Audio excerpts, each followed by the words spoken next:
That's where we dined in, or dined at, I should say. Cafeteria style. It's called the Taste of History. It was very good. Cafeteria style. But we had a chicken breast. Was still on the bone, so it was real moist. And we had squash and sweet potatoes.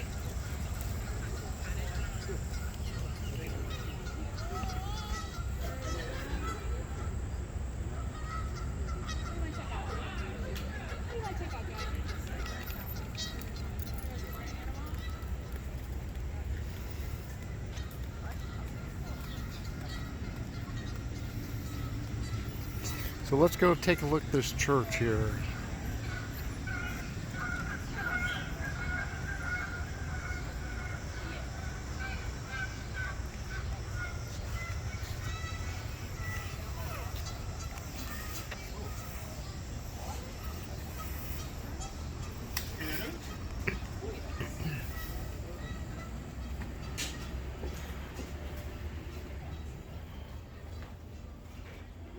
Hello. Hi, how are you? Doing good yourself? Well, thank you.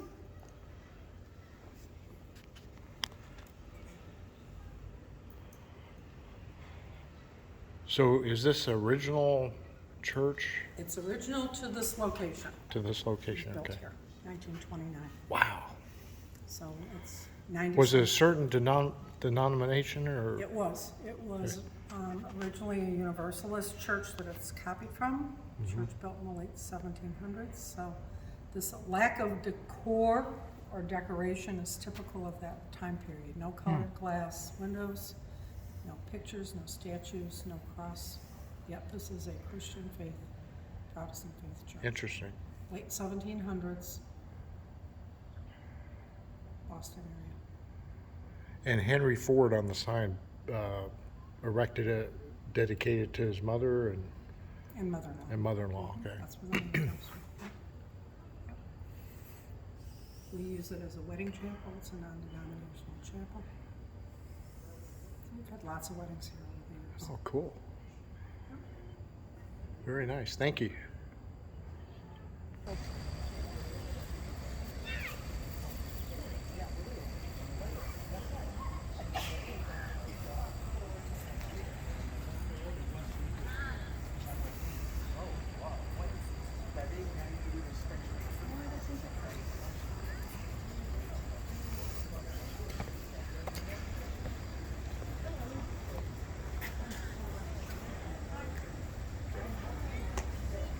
Here's the rope to ring the bell. Hi there. Hello. You know where that bell came from? No? Where did the bell come from? The bell came from the foundry of the grandson of, Paul Revere. Oh, no kidding. And it was done Wow. in 1838, and Henry found it and brought it over here. Oh, awesome. The only time you hear that bell is when there's a wedding. Just when there's a After wedding. the wedding. I was hoping to pull that rope down and try it out. No, they don't let that.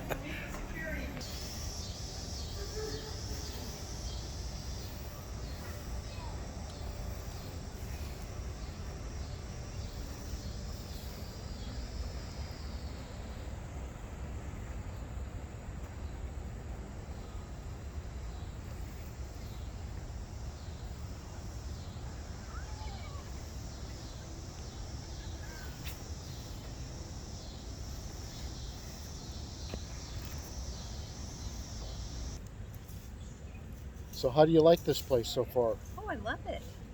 It's very beautiful. I like the way the history comes alive. Very See it interesting. in person. Yeah, I like it. So like if you go to Colonial Williamsburg, that's like in the 1700s. And you go to Silver Dollar City of Branson, you're in the 1800s. And this place is more like in the 1900s. Yes, it is. Very nice.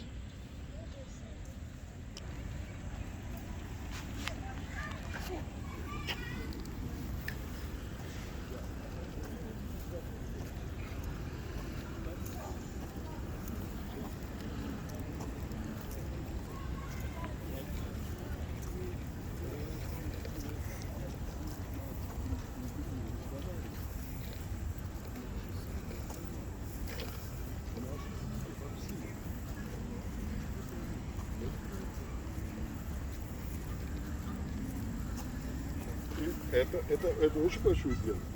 Потому что такой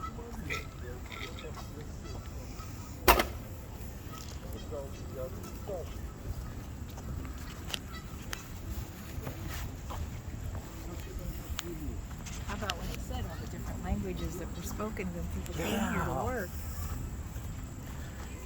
Here I thought everybody was U.S. citizens. Yeah, they weren't though. I don't know what this What is. is this? School. Settlement school. Scotch settlement school. Yeah, we're on the side. Down from generation to generation. The readers were filled with stories and lessons which taught the values of honesty, thrift, and hard work, as well as emphasizing the fundamental skills of reading and writing. had a basement. These textbooks cultivated and reinforced proper character development in America's young citizens. Because rather than being lectures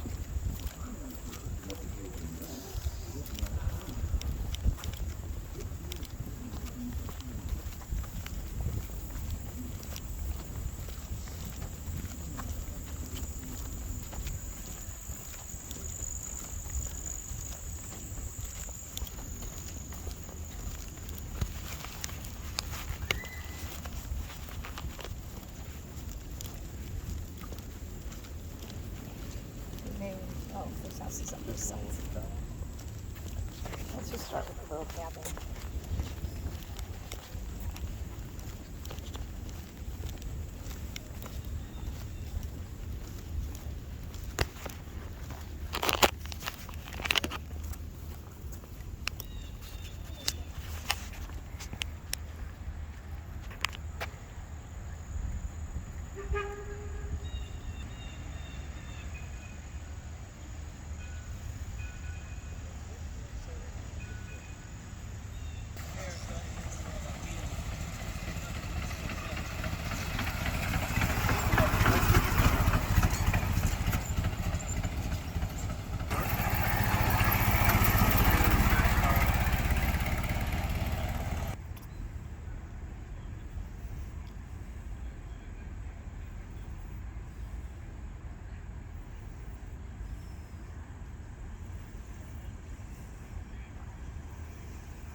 What do you think of this cabin?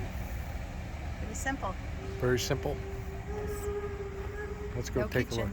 No kitchen. Well, you cook over the stove.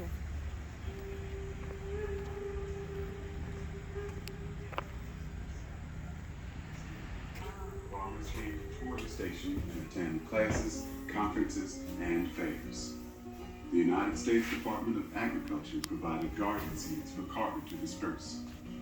He printed numerous bulletins on farming, plant varieties, and nutritious recipes which could be made from home gardens. Still, remote farmers were not being reached. Many couldn't read the bulletins. At Carver's suggestion, the Jessup wagon roamed the countryside, its agent talking to 2,000 farmers a month in its first summer. When it wore out, it went to Carver. Many families were hungry. He experimented with preserving foods by canning, pickling, and drying to help the farmer become sweet potatoes, soybeans, and peanuts. His work with peanuts and the many uses he found for them brought him international fame. Henry Ford admired Carver's work finding alternate uses for agricultural products. Like Carver, Ford was concerned that too many people were leaving their homes for industrial jobs. Ford had a memorial built at Greenfield Village as a tribute to Carver. He also named a food laboratory after him. George Washington Carver was a scientist who looked to nature to provide answers to many problems. In his laboratory, classrooms, and lectures, he inspired people to respect one another and the environment, live in harmony with nature, and help themselves.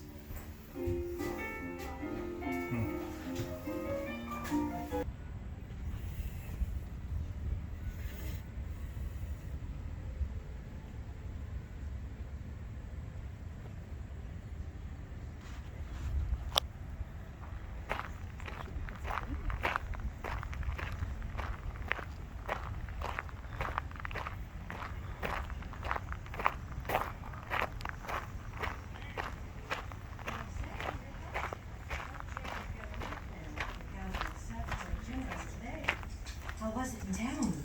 Jane, tell William to tend to your father's horse. My business went well. I'll let Henry do that. Where's William? Several of the cows got loose. He and Henry brought them back. William's mending the fence where they broke free. Jane, tell William to come in. And tell Henry to brush the horse good. I rode him hard. Sit down, Anna. I've got some news for you. While I was in Youngstown to pick up supplies, I sought out Reverend William Wick like you asked. He told me he was able to take another pupil. Oh, Alexander, that is wonderful news. Now we can send William to the Reverend where he can get a proper education. He should be able to keep up with the lessons. He already knows reading and writing and can recite most passages from our Bible. That's a good deal more than most boys his age. Yes. I told Reverend Wicks how he was a quick learner and how you had taught him to read and cipher some. But the Reverend would need part of the subscription money in advance. Did he say how much he'd want?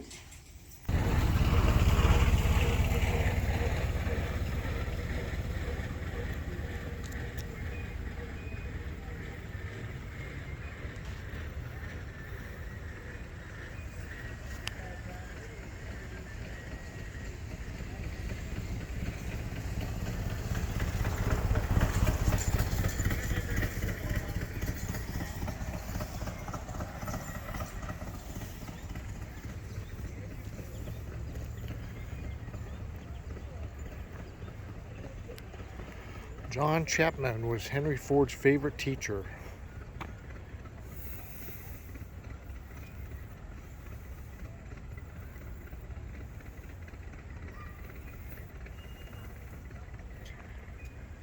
It's a nice looking house.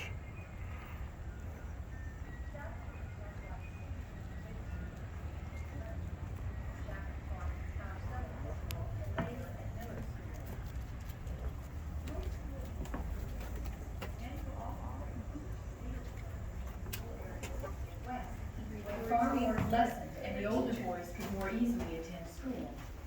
Male teachers, who were generally paid more than female teachers, were thought better able to handle these older students.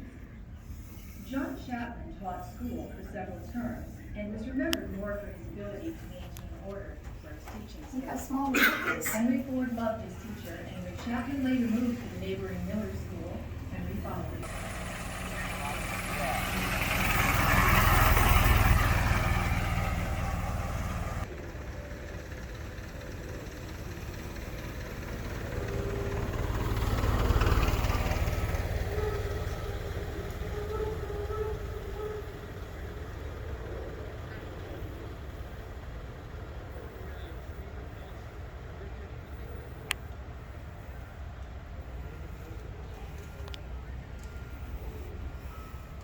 So much history here.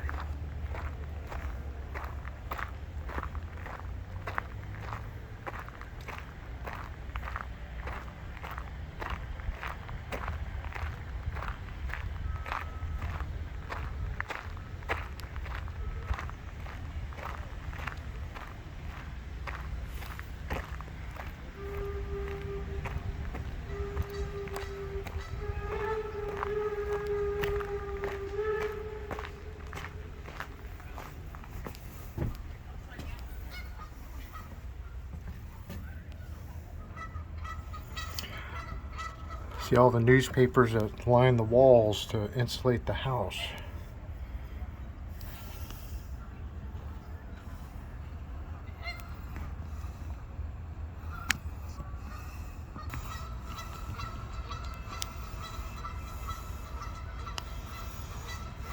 Simple times back then.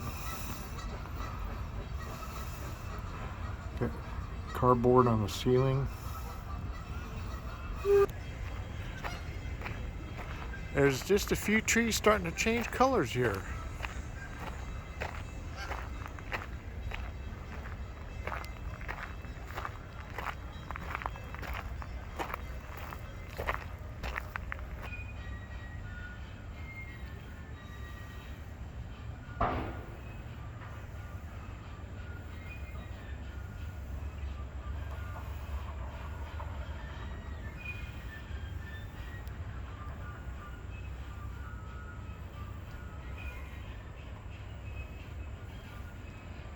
Is the kingdom of Benin. Our land is uncommonly rich and fruitful. It produces all kinds of vegetables in great abundance. We have plenty of Indian corn and vast quantities of cotton and tobacco. We have also spices of different kinds and a variety of delicious fruits which I have never seen in Europe. Agriculture is our chief employment, and everyone, even the children and women, are engaged in it. Everyone contributes something to the common stock. And as we are unacquainted with idleness, we have no beggars. This daring young man, Henry Brown, acquired the middle name of Fox.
So you can see where these instruments originated. Guitars, harps, harmonicas, violins, banjos, accordion, square piano, musical glasses. Originated in Baltimore, Maryland, about 1829.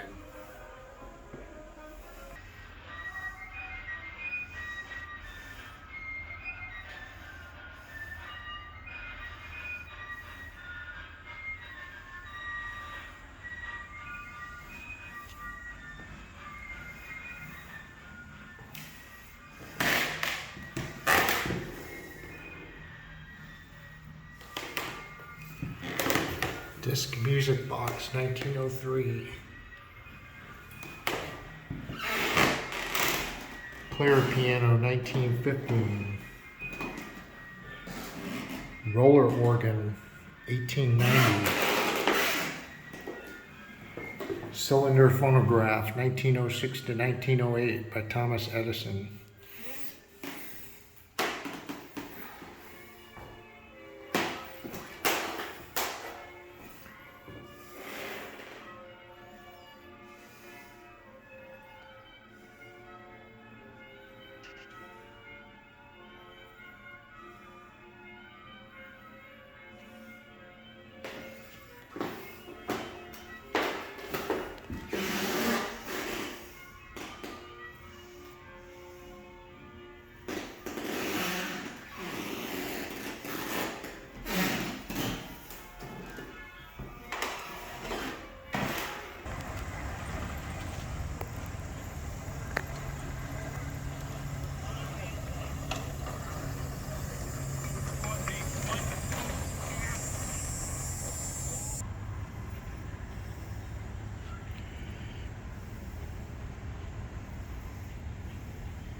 Luther Burbank birthplace, known for the Idaho potato.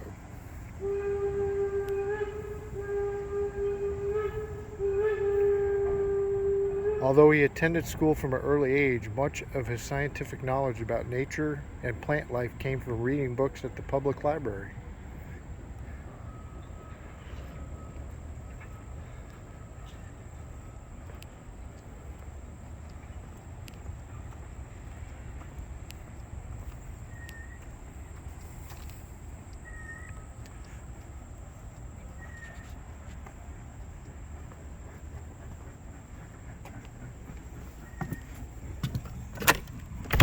Whoop, it's locked.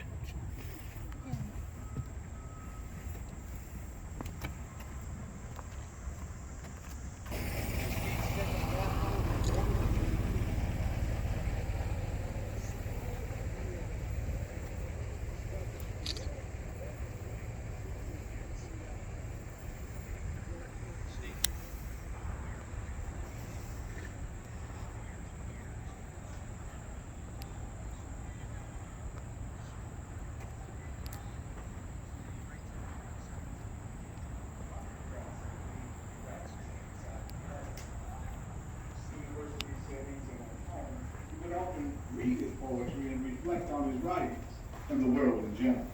Listen to one such example as Robert Frost recites his poem, The Road Not Taken, in which he examines choice, individuality, and regret, symbolized by the decision between two paths in the woods.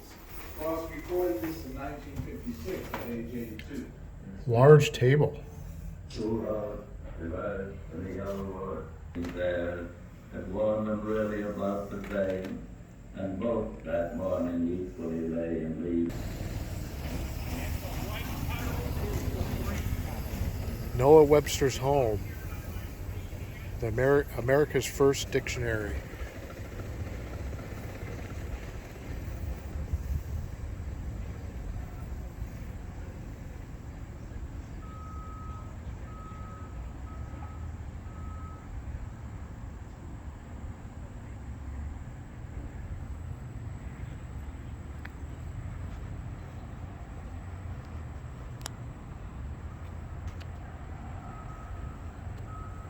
There were some young ladies here earlier, and they were like looking at the building going, there's one floor, there's two floors, there seems like there's a third floor. Oh yeah. And I said, you know what there is? There's a dance floor up there. Oh wow. On the top, and there's a little door to go up there, and a little bitty stairway to crawl Spiral? up there. It Little was spiral. yeah. maybe 15 steps up.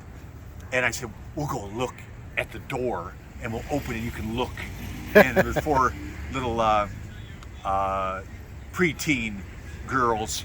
We went and took a look at that. They were very excited. Yeah. You know, and anything that's, you know, out of the ordinary. And with Henry did have secret passageways. There was one from the cycle shop to the chapel underground. Oh, wow. And then he had special entrances or exits through his library at his house. There was special passageway, and Edsel, I think, had the same. You can visit the Edsel Ford home, which is spectacular to see. Is that down the streets further? I think it's St. Clair Shore or Grosse Pointe. It's one of those suburbs there. Oh, okay. It's a separate place, and they really decorate it for Christmas very that's well. beautiful. This will be decorated very nice for Christmas if you get a chance to come for our special Halloween or Christmas programs. We're all in period clothing, and so it is pretty spectacular as a Christmas event. Are all the houses decorated or just the one there? Many. Oh, many, okay. Yeah, and Santa will be on the roof right over there at that house. So yes, neat. there'll be Santa Claus right up there. They'll have the reindeer out front, and then they will have elves talking to the children, and they'll have a message sent up to Santa, and he'll know their name and what they want magically, and the kids will be like, Santa knows my name and he knows what I want. I can't believe it. And so it is pretty spectacular event. That would be cool. Yes. For those of us that believe, you know, it's a special event. And There's this a believer. one too is pretty spectacular. We don't have Santa, but we do have Noah Webster. Yeah. Yeah. You want me to take this inside? Very nice. Thank you for the information. You're welcome. Welcome. So travel through the whole place. How to make some sort of sauce or something. In his book? In the dictionary. In the dictionary. Oh my goodness. Very first, yeah. It wasn't until the Merriam brothers, they're the ones that condensed it down to one book. They got rid of a lot of what Noah had written as far as stories, recipes. They even definitions were like encyclopedia definitions. Yeah. Yeah. But the room here is where he would entertain guests, him and Rebecca. Okay. Or if anyone that came to talk with Noah, he would see them in this room here. Oh, neat. So if you'd like it, then you can see This some was of his their original books last home that they lived upstairs in. his, And the home library. that, when he finishes the dictionary, he's living in this home here. Oh, wow. Nine- That's uh, it. He was 65 when they moved in Yeah, this they house. did. This Wow. was their last home that they lived in. They had it built in 1823. Uh-huh. They had it built for $3,400. Oh, man. I know. And it sat. But wages were real low back then, too. Yeah.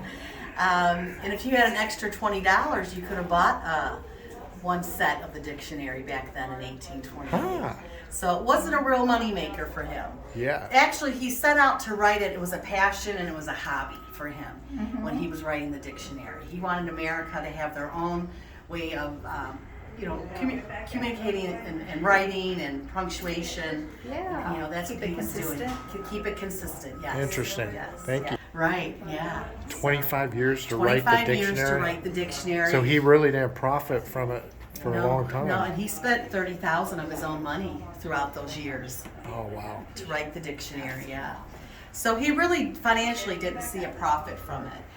It was the Merriam brothers. You know, so. And nowadays, we're always looking for let's get rich quick. Right. You know?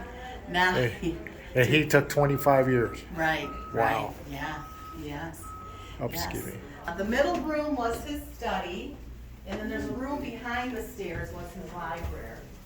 But that became Mrs. Webster's bedroom and dressing room, and it was getting hard for her to go up and downstairs. They moved her down. Oh, you're welcome. Yeah, fine. Yeah, all of our clocks, we do have someone that will go around and set them.